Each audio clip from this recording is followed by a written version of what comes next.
بسم اللہ الرحمن الرحیم رب اشرح لی صدری ویسر لی امری واحلل عقدۃ من لسانی یفقہوا قولی ربی زدنی علما۔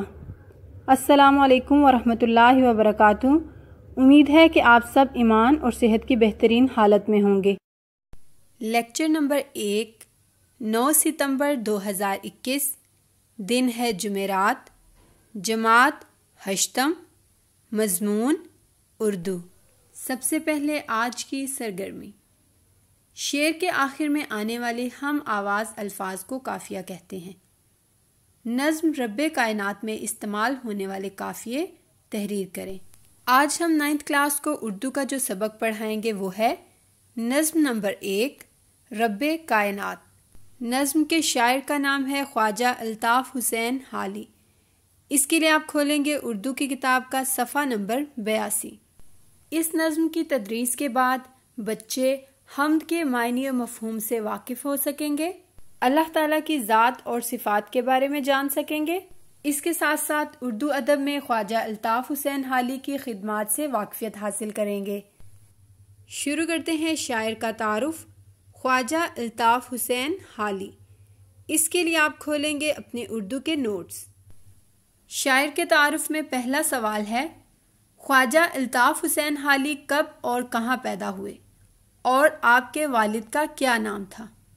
جواب، خواجہ الطاف حسین حالی 1837 کو پانی پت میں پیدا ہوئے اور آپ کے والد کا نام خواجہ ایز بخش تھا۔ سوال نمبر 2، اردو ادب میں مولانا حالی کی خدمات پر روشنی ڈالیں۔ جواب، مولانا الطاف حسین حالی کا شمار اردو ادب کے اہم شاعروں اور نثر نگاروں میں ہوتا ہے۔ آپ کو اردو نثر اور نظم دونوں میں یکساں شہرت اور مقبولیت حاصل ہے۔ آپ کا شمار جدید اردو نثر کے معماروں میں ہوتا ہے۔ ان کی شاعرانہ تخلیقات کا دائرہ بہت وسیع ہے۔ سوال نمبر 3، خواجہ الطاف حسین حالی کی شاعری کی نمایاں خوبیاں بیان کریں۔ جواب، الطاف حسین حالی کی شاعری میں سادہ بیانی اور حقیقت نگاری پائی جاتی ہے۔ ان کے نزدیک عمدہ شاعری میں سادگی، اصلیت اور جوش کا ہونا ضروری ہے۔ آپ کا دور انقلاب کا دور تھا، ایسے میں آپ کی اخلاقی، اصلاحی اور ملی نظموں نے عوام کو بہت متاثر کیا۔ سوال نمبر 4، خواجہ الطاف حسین حالی کی اہم تصانیف کے نام تحریر کریں۔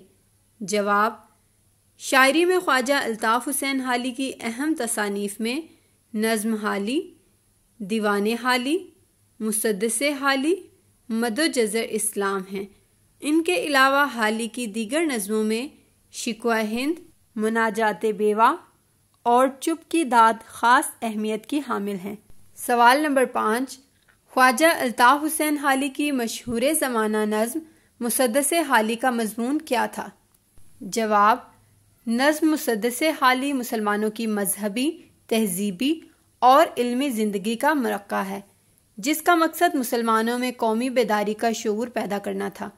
خواجہ الطاف حسین حالی نے یہ نظم سر سید احمد خان کے اصرار پر لکھی، جس کے بارے میں سر سید احمد خان کا کہنا تھا کہ قیامت کے دن خدا پوچھے گا کہ تو کیا لایا ہے تو میں یہ کہوں گا کہ حالی سے مسدس لکھوا کر لایا ہوں۔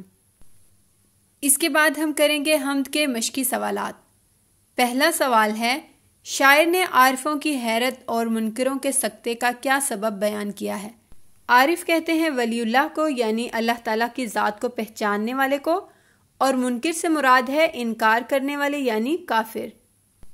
جواب، عارفوں کی حیرت اور منکروں کے سکتے کی وجہ اللہ تعالیٰ کی ذات کے حسن و جمال کا رعب و دبدبہ ہے کہ جسے دیکھ کر اللہ کو ماننے والے اور نہ ماننے والے دونوں حیرت کے سمندر میں ڈوب جاتے ہیں۔ سوال نمبر 2، نظم رب کائنات میں اللہ تعالیٰ کی کون سی صفات بیان ہوئی ہیں؟ جواب، اس نظم میں اللہ تعالیٰ کی کاملیت، ابدیت اور اس کی عظمت و قدرت کو بیان کیا گیا ہے کہ اللہ تعالیٰ کی ذات پوری کائنات پر محیط ہے اور کوئی چیز اس کے دائرہ کار سے باہر نہیں، تیری شان جل جلال ہے۔ سوال نمبر 3، کن لوگوں کی نظر میں کسی کی شوکت نہیں جچتی؟ جواب، جو لوگ اللہ تعالیٰ کی عظمت اور شان و شوکت سے واقف ہو جاتے ہیں اور اس کی قدرت کے جلووں کو پہچان لیتے ہیں، ان کے لیے دنیاوی شان و شوکت کوئی معنی نہیں رکھتی۔ سوال نمبر 4، شاعر نے جان کو کس کا مال کہا ہے؟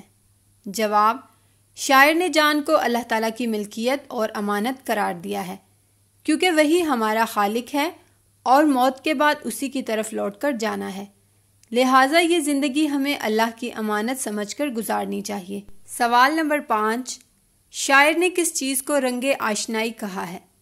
جواب، یعنی جو لوگ اللہ تعالیٰ کی یاد سے غافل ہوتے ہیں اور دنیا داری میں مصروف رہتے ہیں، ان کے دل بھی اللہ کے ذکر پر جھوم اٹھتے ہیں اور ان کے دلوں میں بھی اللہ کی محبت موجود ہوتی ہے۔